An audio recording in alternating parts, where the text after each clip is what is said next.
अनामिक रहस्य भाग 9.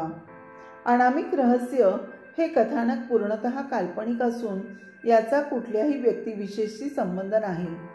अनामिक रहस्य भाग 9. इन्स्पेक्टर बोलले, अहो बोला प्रदीपराव, ऐकतोय मी. इन्स्पेक्टर, अजिंक्यचं आमच्या लग्नाआधीपासूनच प्रेम होतं अंजलीवर. अरे तेच किती वेळा सांगणार, ते माहीत आहे मला प्रदीपराव.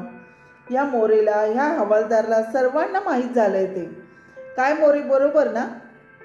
सगळे हसायला लागले. बरं बाद झाला आता, सगळ्यांना इन्स्पेक्टर बोलले. पुढे बोला बरं आता प्रदीपराव. आमचं लग्न झाल्यापासून अधूनमधून याचे फोन अंजलीला यायचे, पण अरे मी फोन केले म्हणजे मी राधाला ट्रेस दिला असं होत नाही. तुझ्या मनात बायकोबद्दल संशय होता म्हणून तूच तिला त्रास दिलास. अजिंक्य ओरडलाच. अरे गप्प बसता का? ह्याला थोडा वेळ बाहेर घेऊन जा रे, पण लक्ष द्या नाहीतर पळून जायचा गडी. मोरेंनी अजिंक्यला बाहेर नेलं. बरं आता बोला. मग फोनवर निनावी फोन चालू झाले, पण ते फोन अजिंक्यचेच होते. कशावरून? साहेब, दुसरे कोणाचे असणार? अंजलीचा मोबाईल नंबर कोणाला माहीतच नव्हता. काय यायचा फोन? तू अमुक अमुक ठिकाणी भेटायला ये, नाहीतर तुझ्या नवऱ्याला त्रास होईल. कधी मुलाला किडनॅप करू, कधी तुला किडनॅप करू, असे अनेक दिवसाआड 2 दिवसाआड फोन येतच होते. मग तुम्ही तेव्हा पोलीस कंप्लेंट का नाही केली? साहेब, मला वाटलं काही रिस्पॉन्स नाहीच दिला तर फोन येणं आपोआप बंद होईल.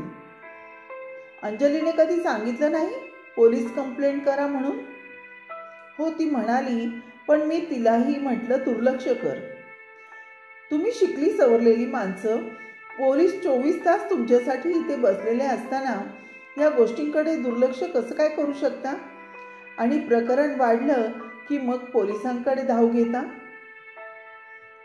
हो साहेब, ती आमची चूकच झाली. बरं बोला पुढे. आता अंजली जास्त ट्रेसमध्ये राहू लागली.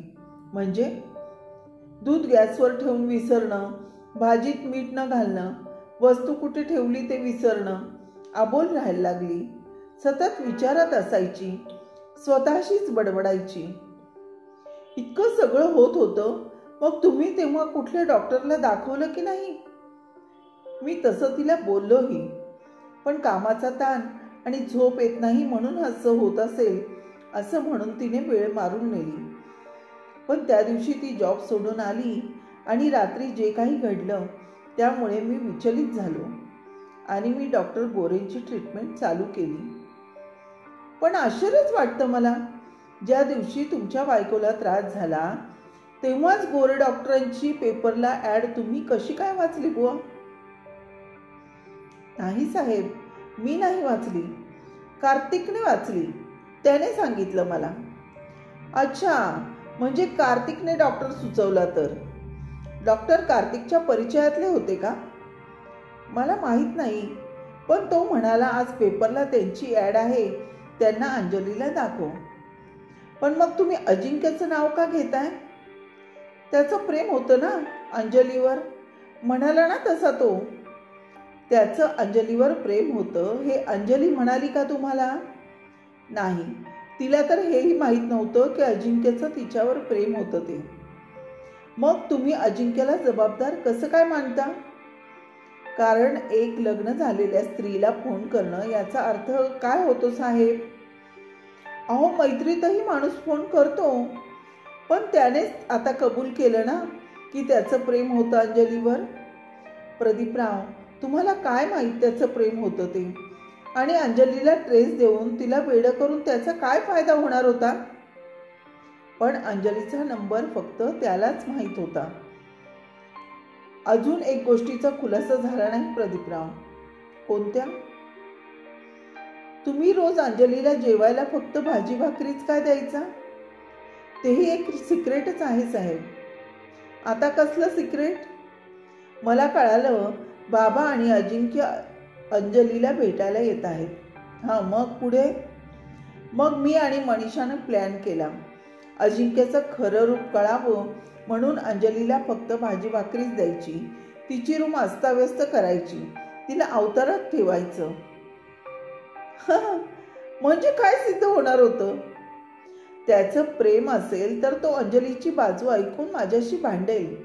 अंजलीचे झालेले हाल त्याला पाहवणार नाहीत आणि तो आवेशाने खरं बोलून टाकेल. हा सर्व मूर्खपणाच होता असं नाही वाटत तुम्हाला? नाही साहेब, त्याचं प्रेम होतं म्हणून तर त्याने अंजलीची रूम आवरली, तिचा आवरायचा, तिला व्यवस्थित जेवण द्यायचा. म्हणजे तोच फोन करून आमचा संसार उद्ध्वस्त करत होता साहेब. हे माणुसकी म्हणूनही माणूस करतो प्रदीपराव. आणि जी व्यक्ती अंजलीची इतकी काळजी घेत होती ती व्यक्ती अंजलीला कुठलाही त्रास का देईल? मला नाही तसं वाटत. पण हॉस्पिटलमध्ये अजूनही अंजलीला परत त्रास झाला, त्याचं काय कारण असावं? मलाही काही कळेनासं झालंय. आता अंजलीच तिच्या त्रासाचं कारण शोधू शकते, प्रदीप बोलला. इन्स्पेक्टर साहेबांनी सर्वांना बाहेर काढलं आणि खुर्चीवर मागे मान टाकून बसले. त्यांना अजूनही ह्या केसचा धागा सापडत नव्हता. अंजलीच्या रूममध्ये बेडखाली त्या विचित्र भयानक वस्तू सापडणं, गोरे डॉक्टरांनी अंजलीला चुकीच्या हाय पॉवरची औषधं देणं, अंजलीला बरं झाल्यानंतर परत त्रास होणं, काही कळतच नव्हतं. त्याच्या मागे कोणाचा हात होता हे त्यांना विचार करून करून सुद्धा कारण सापडत नव्हतं. बाबा परत हॉस्पिटलमध्ये अंजलीकडे गेले. बाहेर सिस्टरने अडवलं, बाबा तुम्ही आता पेशंटला भेटायला जाऊ नका. बाबा थांबले. का ताई, अजून अंजलीला बरं वाटत नाहीये का? नाही, त्यांना डॉक्टर चेक करायला आलेत. कोणते डॉक्टर? मला माहीत नाही, पण एरवी पेशंट चेक करताना आम्हाला बाहेर काढत नाहीत, पण आज का नको म्हणाले कळत नाही. ती स्वतःशीच पुटपुटली. पण बाबांनी ते ऐकलं. बराच वेळ ते बाहेर खुर्चीवर बसून होते. बसल्या बसल्या त्यांचा डोळा लागला. सिस्टरने त्यांना हलवून जागं केलं. बाबा तुम्हाला भेटायला जायचं होतं ना, आता जा. बाबांनी तिथे ठेवलेल्या फिल्टरचं पाणी पिलं, थोडं डोळ्यावर पाणी मारलं आणि ते अंजलीच्या रूमकडे निघाले. अंजलीच्या रूमला बाहेरून कडी होती. बाबांनी कडी काढली आणि त्यांच्या पायाखालची जमीनच सरकली. अंजलीला बेडला बांधून ठेवलं होतं. अंजली, अंजली काय झालं बाळा? तुला असं बांधून का ठेवलं? बोल ना अंजू, काय झालं? अंजली निपचित पडली होती.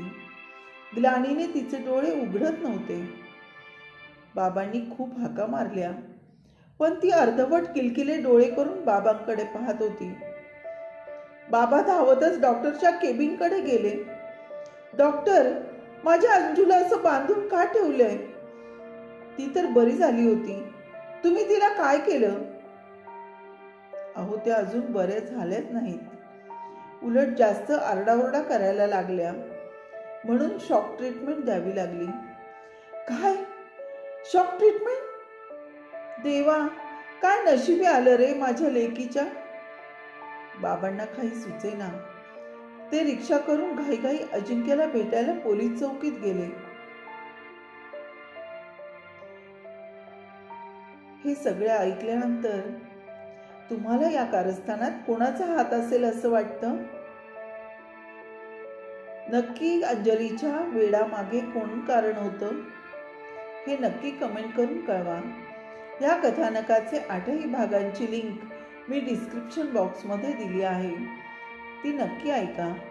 अनामिक रहस्य आवडल्यास लाईक, शेअर आणि सबस्क्राईब नक्की करा. धन्यवाद.